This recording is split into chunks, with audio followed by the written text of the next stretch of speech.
Hi guys! Ito po ang Gummy Digs Vlog. Nagbibigay tips, tutorial tungkol sa pagre-repack ng mga gummy candy, mani, fish cracker, sampalok, daily sweet beans, at iba pang mga kutkutin. Guys, nagpapasalamat ako sa lahat ng mga subscribers at lahat ng mga nanonood sa mga video ni Gummy Digs Vlog. Thank you guys! Kung magustuhan nyo ang mga ganitong video, please subscribe at hindi nyo ma-miss ang mga bagong video na ating ina-upload.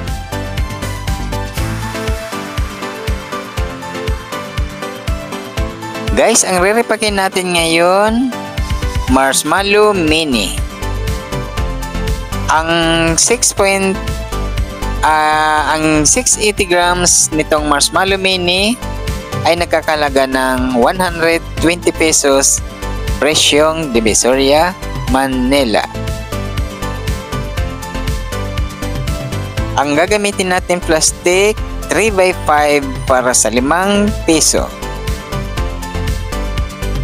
Guys, kailangan lang bibilisan natin ang ating pagre-repack nitong marshmallow para mas makintab ang marshmallow pagka mabilis natin siya na ibabalot.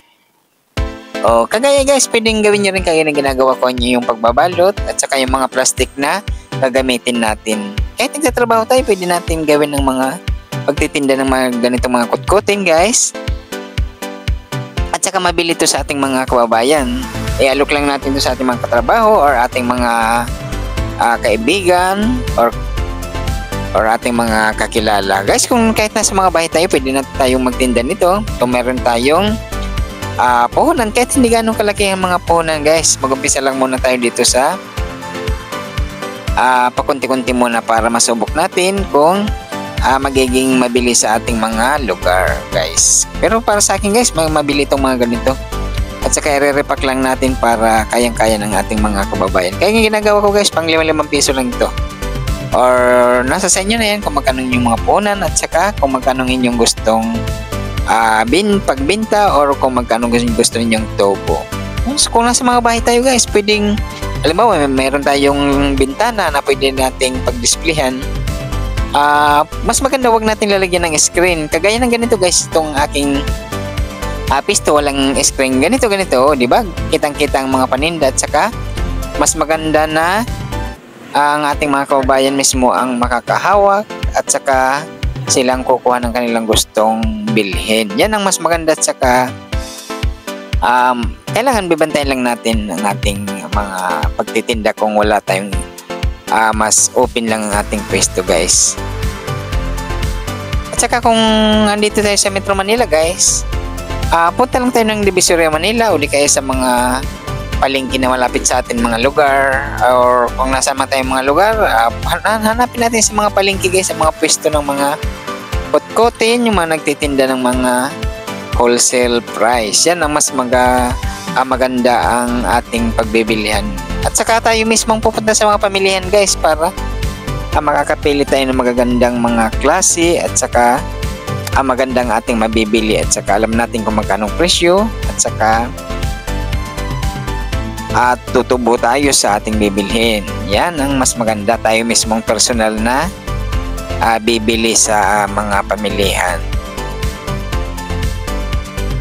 Ito guys, ang pagsasabitan natin ito pagkatapos natin i-sell.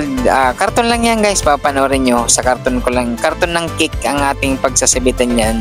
Kung may mga kababayan tayo may mga cake, bilhin natin yung kung malalaking mga box, bilhin natin ng 20 pesos or 25 at saka pagtabas-tabasin natin ng pahaba. Mamaya makikita nyo dito sa atin pagsasabitan nito kung paano ko ang ginawa. Lalagyan lang natin ng alamre at saka isasabit yan. Ganun na. Guys, bago naman natin to i-sell, kailangan bibilangin muna natin kung magkano ating puhunan at kung magkano ating gustong tubo. Yan ang mas maganda natin gagawin. Yan guys, yan guys, yan.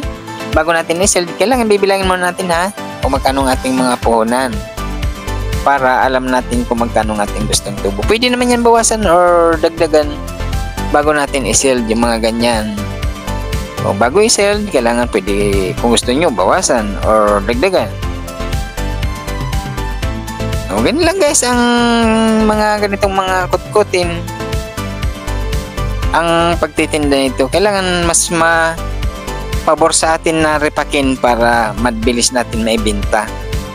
Kaya nitong sa akin ang aking technique guys, gagawa ko ng pang 5 piso at saka pang 20 pesos. O dalawang klase lang, kung gusto nila ang pera nila ay 5 piso lang, ayan makakabili tayo ng 5 piso. O kung gusto nila madami-dami, may pang 20 pesos or ayun.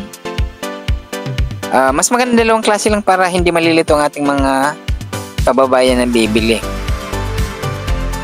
Diba? Simple lang guys, panoorin nyo dito sa ating vlog guys, dito sa Gamidigs Vlog. Marami tayong mga video dito patungkol dito sa mga tutorial or tips sa pagre-repack ng mga gamit candy at lahat ng mga kutkutin. May mga mani, sampalok, dilis, sweet beans. Marami tayong makikita dito sa ating vlog guys, dito sa Gamidigs Vlog na mga video. Panoorin nyo para kung gusto nyo mga pagkakakitaan, dito nyo makikita at saka i-subscribe nyo itong ating channel para hindi nyo mamimiss ang mga bagong mga video natin at saka yung mga presyo ng mga kutkutin. Yan. Ito, napakadali lang to guys. Napakaganda itong mga ganitong paninda kasi bibihira lang mga nagtitinda dito sa ating mga lugar. Kung ikaw lang ang nagtitinda nito, naku, mabili. Lalong-lalo guys, may mga fish cracker o iba-ibang klase mga krupik. Marami tayong mga macaroni crackers. Maraming pagkakakitaan tayo guys na mababa lang ang ating mga puhunan. At saka pag nirepack natin or tutubuan natin, yun, malaki-laki ang kita dito sa mga ganitong mga paninda na mga kutkutin.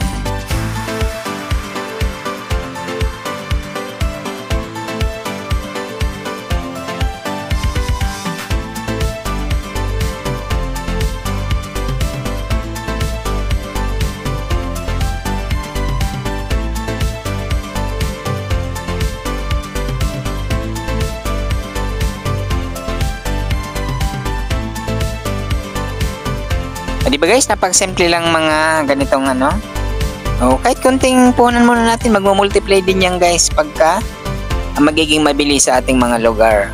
Kagaya nito guys na marshmallow. Naku, mabili ito sa mga bata, kahit hanggang mga matatanda kasi itong marshmallow marami itong pinagagamitan pang toppings or pang kain lang sa mga kababayan natin or mga bata.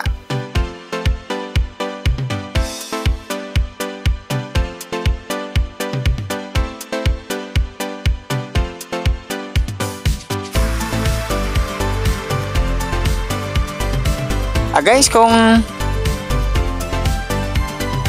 naghahanap kayo ng mga pamilihan nito sa mga palengke guys, ang mga pwesto nito kadalasan nasa mga palengke. Hanapin nyo lang yung mga nagtitinda ng mga mani, yung mga fish cracker, makikita nyo andun yan lahat, basta't mga kutkutin doon nyo yan makikita sa mga pamilihan ng mga yun, magkakaisa ng mga mani, mga pamilihan ng mga gamit candy. Doon nyo ito mahanap guys. Ito guys ang ating pagsasabitan yan, no? Karton lang yan ng cake. Nalagyan lang natin ng alambre sa may dulo para sabitan. Depende na sa inyo guys kung gaano kahabang alambre niyo pagsasabitan. O ganyan lang at saka yung pag-stapler nito guys, magkabilang gilid para maraming ating mailalagay na marshmallow or anumang mga nire-repack natin. Yan o, medyo tatabingin natin para labas para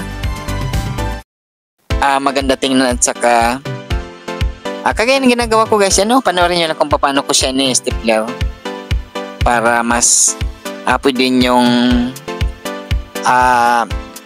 gawin kagaya yung ginagawa ko. Ito guys, marami ang ma-repack natin itong kagaya nitong marshmallow kasi napakagaan nito kahit ang timbang niya ay 680 grams.